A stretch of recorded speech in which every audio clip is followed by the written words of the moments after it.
Good morning. Happy Monday. It is Monday, the 24th of January, almost the last Monday in January. We do got one more, but holy cow, we're almost at the end of the first month of 2022 already. I don't know about you, but that seems kind of nuts. All right, let's dive in. It's lovely to see you all. I'd love to see even more of you. Look at all those faces static instead of cameras. Come on, turn them on, turn them on. Look at all the brave people on the top of the screen and decide to be one of them. There you go. I knew I could guilt some of you into doing it. All right. So a couple of challenge updates for you. I wanted to make sure that you had the latest update from your Team Leaders 30, 60, 90 coaching, and that is the 2 books a week. Hey, I'm curious, how you doing on those 2 books a week? Anybody killing it? Getting there. Been doing it, but I'm else? using Audible a lot, but I'm getting there. It's rough. Yeah, it's a struggle. I don't know. Man, perhaps some of you are simply better at that than we are, but man, that's I'm behind. I will be perfectly frank and honest. I am behind. I'm doing my damnedest to catch up. And unfortunately, every single Monday, there's 2 more books. I'm like, I feel like I'm under the weight of lots and lots of books. However, here's what we know. What we know is the more you read, the more you grow, the happier you are, the more money you make, right? So make it a priority, keep pushing. And let me give you this week's books. This week, we have 2 more books. One of them is a tried and true classic. It's the MREI. Right? So if you've already gotten through the red book, now we're looking to have you do the blue book. This is an awesome book, even if you have no intention of ever investing in real estate. Just by the way, the first third of this book is all about money management and personal wealth and finances, right? So much of what I learned about personal wealth and finances comes from the first 100 pages of this book. And then the rest of it is about how to create that via real estate investing. So even if investing is not high on your list, this is a brilliant book to be reading. So it's the MREI. And then the second book for the week is a book called Habits of a Millionaire by Robert Ringer. Habits of a Millionaire by Robert Ringer. Hold on, Steve. Keep that where it is. I want to just spotlight that. There we go. Habits of a Millionaire by Robert Ringer. Apparently one of Gary's favorites. So those are the 2 for the week. On your mark, get set. Go. So challenge number 2, our listings challenge. I wanted to give you an update there. How does it feel? How are you feeling about finding and taking listings? Yeah, okay. Well, the numbers kind of prove what you just didn't say. Right? So here's my thought. Make sure, well, let me give you the numbers. As of today, we should be at 75 as an organization, new listings in the first 23 days of the month, and we are at 42. So we are operating a little better than half of where we should be, which means we just need to kind of double and triple down, right? Instead of those old goals recalculated for the next couple of weeks, the next, I guess, 5 weeks or so, we need to take 4 a day as an organization to hit that 200 number by March the 1st. So 4 a day, that seems way more likely than any other number I could give you. So let's just go and kill the 4 a day. Who's on for today? Who's taking one today? All right, we've got at least, okay, there's at least 4 hands. Very good. So those of you who did not raise your hand, you're up for tomorrow, right? 4 a day, that's what we need, which turns into about 29 a week, up from about 25 a week because we are behind. So let's make sure that we have that focus. And let me ask you, let me just push a thought out for you. Do you ask yourself this same question like I ask you guys each Monday morning? Do you get up in the morning and ask yourself, what am I listing today? Where do I stand on my listing target for the week, for the month, year to date, right? Those are questions that when you own a real estate business, whether that's me or you, because we all own real estate businesses, that is the question. If you don't ask yourself anything else and only ask and answer that question, you'll be just fine. You'll be just fine. However, if you're not asking and answering that question, assuming that it will just kind of happen, I think you may be in a little bit of more trouble than you think. So let's get really, really crazy focused on that. And to that, we have a week's worth of masterminds where we're going to spend most of our time in those masterminds focused on where are listings coming from, what are you doing, what are you doing differently, what are the things that you never thought you'd have to do that you're doing today to find and take new listings. The first one is today for all cappers at 1 o'clock. Tomorrow, 1 o'clock, is the all agent business mastermind. If you don't qualify for the capper mastermind, please do join us tomorrow. And then Rainmakers of Teams, you are on Thursday this week. And those are all at 1 o'clock right here in this Zoom room. So I look forward to seeing everybody who is going to plug in whichever day you're going to plug in, so that we can really get on purpose about the listing conversation. All right, other calendar items for you. The MREA Book Club continues with week number 3 today at 11 o'clock.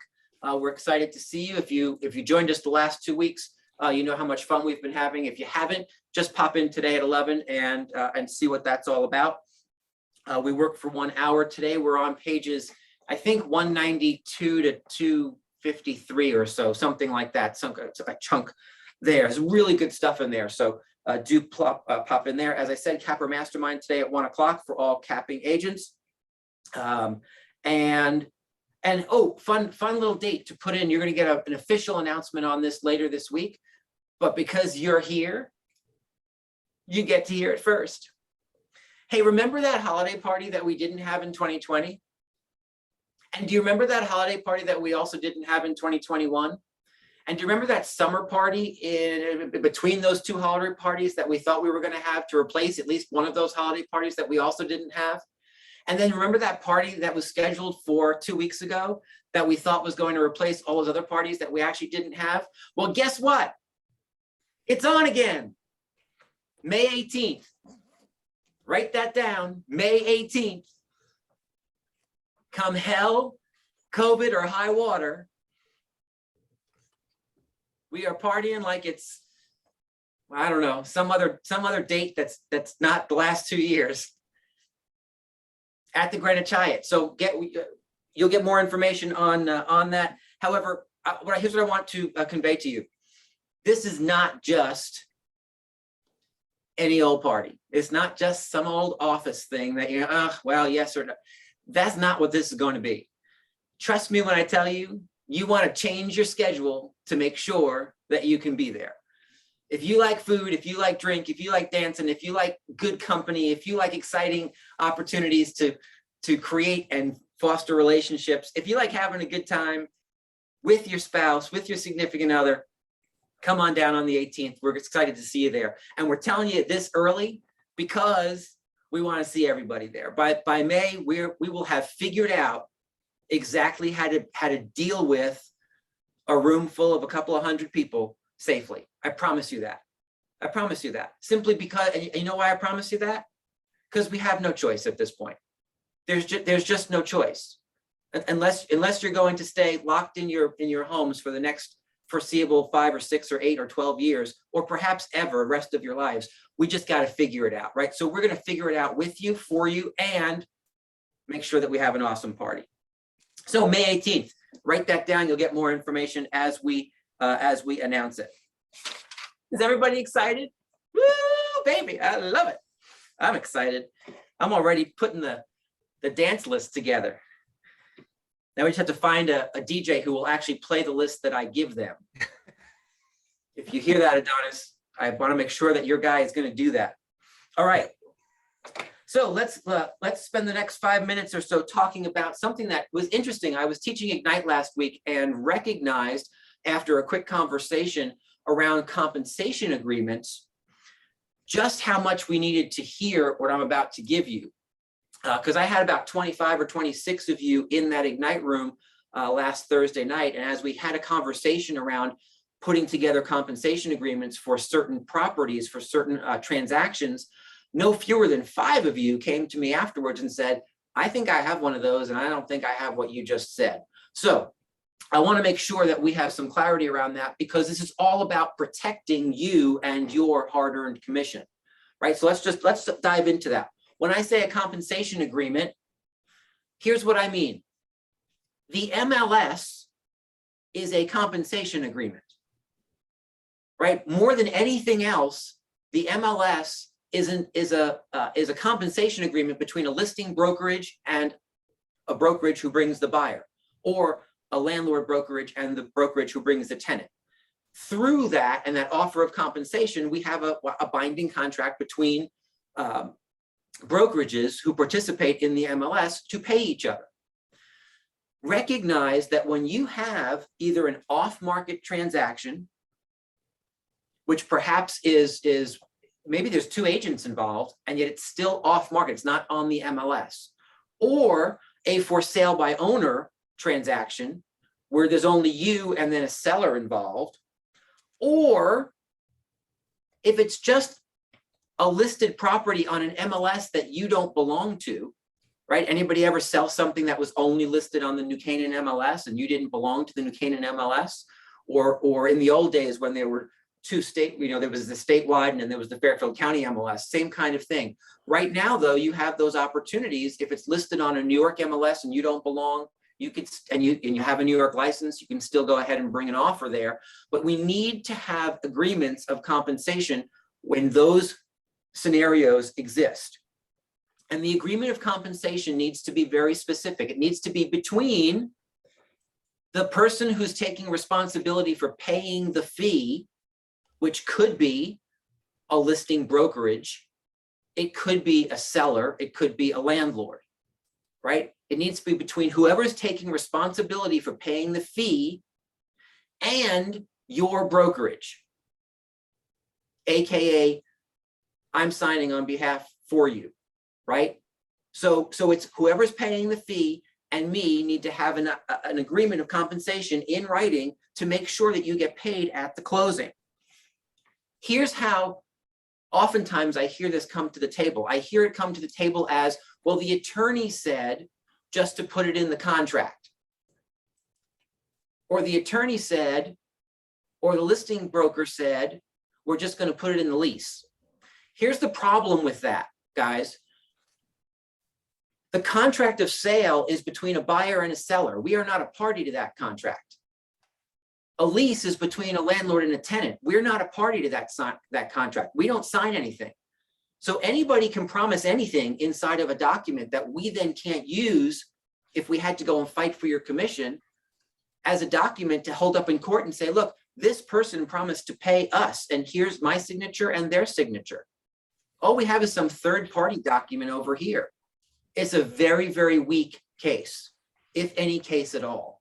So don't fall for, and I love our attorney partners and friends. I'm just always surprised. The last one that we talked about Thursday night was one of the closing attorneys put it inside of the contract, and to me that is not an agreement of compensation that has anything to do with us, because I didn't sign on our behalf and the person responsible on the other side did not sign, specifically stating that they would pay us. So let's keep them out of contracts and out of leases. So what do I do, you may ask? Well, what you do is that there is no fill in the blank on this on DocuSign or on command. And there's a reason for that, because each of you who has one of these scenarios has a slightly different scenario. And so what I would rather you do is just come to me and say, I have one of those off-market scenarios. I need an agreement of compensation. I'll ask you a couple of questions. You'll send me the required details. I'll craft a short document. We'll get it out to whoever needs to sign it. Zippity boppity boo, and we're all good, right? So what do I need? Typically, I need the buyer's names, the seller's names, the property address, whatever commission amount is agreed to, and whatever terms we're agreeing to. How is that to be paid? When is that to be paid? Right? Are part of the terms of this short-term compensation agreement that you get to show the property to a specific person, right? We'll pop that in there. We'll just have clarity among both parties around what it is we're talking about.